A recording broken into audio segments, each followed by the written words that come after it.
Tai nėra stuburo tempimas ir netgi gali būti pavojinga sukaustyti nugarą, pabloginti juosmens disko išvaržą.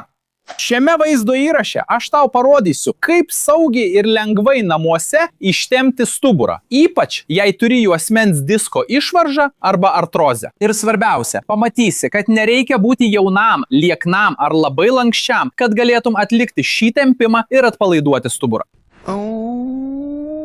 Kai bandome pasiekti kojų pirštus ištiesintais keliais, tempiame užpakalinius kojų raumenis ir verčiame stuburą dirbti per stipriai. Iš tikrųjų, toks tempimas yra saugus tavo stuburui tik vienoje situacijoje. Kai sugebi pasilenkti į priekį ir tavo stuburas beveik neturi jokių linkių, tačiau beveik niekas to nesugeba padaryti, dauguma žmonių daro taip. Ir iš tikrųjų, kuo labiau tavo stuburas daro lanką, tuo tau yra pavojingiau. Dabar aš tau parodysiu tikrąjį stuburo tempimą. Netgi padarysiu dar daugiau. Aš išmokysiu šį pratimą žingsnis po žingsnio, kad jis būtų saugus ir kiekvienas galėtų jį atlikti be įtampos. Pagrindinė paslaptis čia nesistengti per daug išsitempti. Tempimas turi būti toks, kaip tas jausmas, kai ryte išsitiesi. Kai atsibundi ir išsitiesi, jauti, kad tempi, bet tai malonus tempimas. Nespausk, neskauda, tai malonu, gera jausti, gerai? Tai susitelk į šį jausmą. Pradėk atsisėdęs arčiau kėdės krašto, pabandyk atsisėsti su labiau išriestu užpakaliu. Kojos remiasi į grindis, išskės kojas, išskės kelius. Tu leisi kūną į priekį atsipalaiduodamas. Atsipalaiduok padedant rankomis, gerai? Prisimink, nereikia versti per jėgą. Pirmin žiūrėk. Iškvėp orą.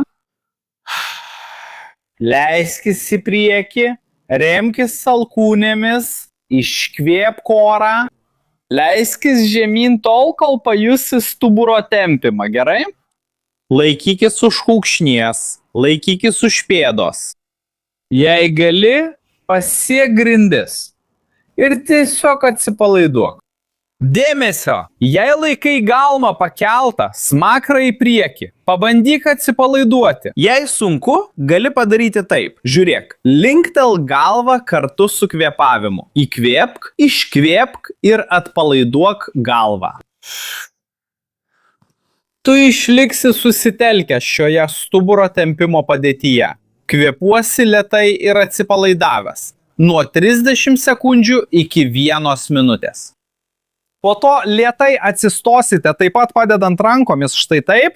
Laikyk pėdą, čiurną, alkūnę remk į kelį, kilk aukštyn neskubėdamas savo tempu.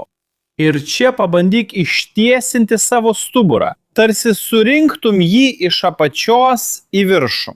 Tada giliai įkvėpk, atsipalaiduok ir pasakyk man, ką pajutai. O kaip gera. O kad dar labiau pagerintum savo stuburą, aš pamokysiu 4 judesius, kuriuos darau prieš miegą, kad paruoščiau savo stuburą poilsiui ir neprabuščiau sustingęs. Tau tai reikia paspausti čia ekrane. Ir jei šiandien galėjau tau padėti, nepamiršk pasidalinti šio vaizdo įrašu su žmogumi, kuris jaučia skausmą ar turi kokių nors stuburo problemų.